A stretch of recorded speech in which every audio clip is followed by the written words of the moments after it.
ഈ ഒരു ഐറ്റം ഇനിയും ട്രൈ ചെയ്ത് നോക്കാത്തവരുണ്ടെങ്കിൽ ഉറപ്പായിട്ടൊന്ന് ട്രൈ ചെയ്ത് നോക്കിക്കോളി. അടിപൊളി ടേസ്റ്റാണ്. അപ്പോൾ സംഭവം വേറെ ഒന്നുമല്ല, നല്ല അടിപൊളിയായിട്ടുള്ള ഒരു മസാല ഓംലെറ്റ് ആണ്. നിങ്ങളൊരു ഓംലെറ്റ് ലവർ ആണെങ്കിലേ ഉറപ്പായിട്ട് ഇത് നിങ്ങൾക്ക് ഇഷ്ടപ്പെടും.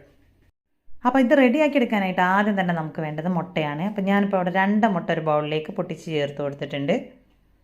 ഇനി ഇതിലേക്ക് പൊടിയായിട്ട് അരിഞ്ഞെടുത്തിട്ടുള്ള കുറച്ച് സവാളയും ഒരു പച്ചമുളക് ചെറുതായിട്ട് കട്ട് ചെയ്തെടുത്തതും കൂടെ ചേർത്ത് കൊടുത്തതിന് ശേഷം പിന്നെ നമുക്കിതിലേക്ക് ഒരു അല്പം മഞ്ഞൾപ്പൊടിയും ഉപ്പും കൂടെ ചേർത്ത് കൊടുക്കാം. ഇനി ഇതിവിടെ മാറ്റി വെക്കാം.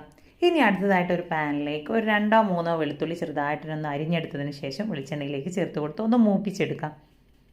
പിന്നെ ഇതിലേക്ക് ഒരു തണ്ട് കറിവേപ്പിലയും ഒരു സവാള പൊടിയായിട്ട് അരിഞ്ഞെടുത്തതും കൂടെ ചേർത്ത് നല്ല രീതിയിലൊന്ന് വഴറ്റിയെടുക്കാം. ഇനി ഒരു സവാളയിലേക്ക് ആവശ്യമായിട്ടുള്ള ഉപ്പും കൂടെ ഈ ഒരു സമയത്ത് ചേർത്ത് കൊടുക്കുന്നുണ്ട്. നമ്മൾ മുട്ടയിലേക്ക് ഓൾറെഡി ഉപ്പ് ചേർത്ത് കൊടുത്തതാണ്. അപ്പോൾ മസാലയിലേക്കുള്ള ഉപ്പ് മാത്രം ചേർത്ത് കൊടുത്താൽ മതി. അപ്പോൾ നമ്മുടെ സവാള ഒരു 3/4 ഭാഗത്തോളം വഴറ്റിയെടുത്ത് കഴിഞ്ഞാൽ പിന്നെ അതിലേക്ക് നമുക്ക് മസാലപ്പൊടികൾ ചേർത്ത് കൊടുക്കാം. മുളക് പൊടിയും മഞ്ഞൾപ്പൊടിയും ചിക്കൻ മസാലയും കുരുമുളക് പൊടിയും കൂടെ ചേർത്ത് സവാള നല്ല രീതിയിൽ വഴറ്റിയെടുത്ത് ഇതിന് മുകളിലായിട്ട് നമ്മൾ നേരത്തെ റെഡിയാക്കി വെച്ചിട്ടുള്ള മുട്ടയുടെ മിക്സ് ഒഴിച്ചു കൊടുക്കാം. ഇനി ഇതിനൊരു 3-4 മിനിറ്റ് അടച്ച് വെച്ചൊന്ന് കുക്ക് ചെയ്തെടുത്തതിന് ശേഷം വേറൊരു പാനിലേക്ക് നമുക്കിതിനെ ഒന്ന് തിരിച്ചിട്ട് കൊടുക്കാം. ഇനി നമ്മൾ ഓംലെറ്റ് റെഡിയാക്കി എടുത്തിട്ടുള്ള സെയിം പാനിലേക്ക് തന്നെ ഒന്നും കൂടെ മറിച്ചിട്ട് കൊടുത്താലും മതി. അപ്പോൾ ഞാൻ പൊട്ടി പോവാതിരിക്കാൻ വേണ്ടിയിട്ടാണ് പാനിലേക്ക് ഇട്ട് കൊടുത്തിട്ടുള്ളത്. അപ്പോൾ അത് മുകൾ ഭാഗം കൂടെ ഒന്ന് ഡ്രൈ ആക്കി എടുത്തിട്ടുണ്ടെങ്കിൽ നല്ല ടേസ്റ്റി ആയിട്ടുള്ള നമ്മുടെ മസാല ഓംലെറ്റ് ഇവിടെ റെഡി ആയിട്ടുണ്ട്. അപ്പോൾ ഈ ഒരു ഓംലെറ്റ് ഉണ്ടെങ്കിൽ നമുക്ക് ചോറ് കഴിക്കാനായിട്ട് സെപ്പറേറ്റ് കറിയുടെ ഒന്നും ആവശ്യമില്ല കേട്ടോ.